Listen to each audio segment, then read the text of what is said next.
Hi,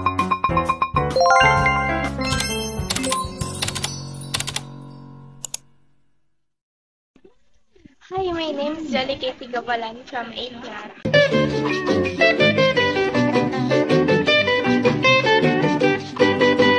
Ito ang iridescent shark catfish native to the rivers of Southeast Asia.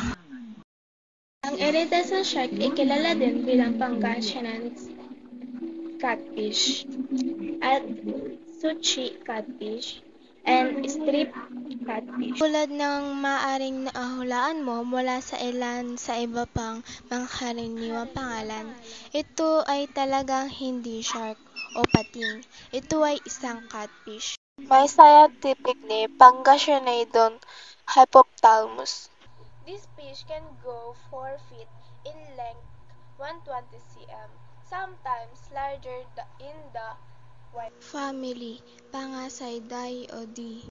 Genus, Pangasianodon. Kingdom, Animalia. Order, Siluriformes. Ang isda ay bahagi ng food chain dynamics, nutrition cycling, at ecosystem resilience.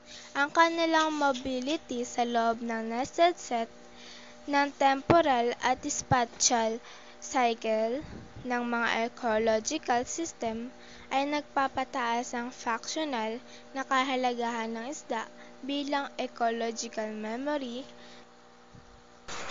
Sa anyo ng enerhiya, nutrition, genetic reserve, at information.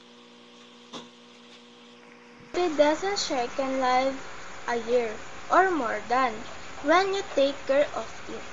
Kung napapansin mo sa kanyang anyo, meron siyang mahaba sa harap, medyo malaki yung kanyang mata, at mahaba ang katawan.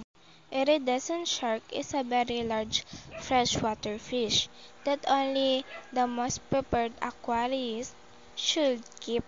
Kung mag-aalaga ka ng ganito, hindi mahirap, pero kailangan mo ng space.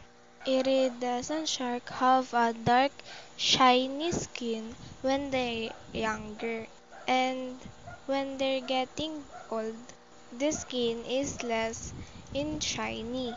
It's getting more darker and have a gray color. At itong isda na to ay kailangan ng malaking tanks o aquarium if you want them happy to live and healthy lives. If you don't have a space, this fish is not for you because they need more space to live.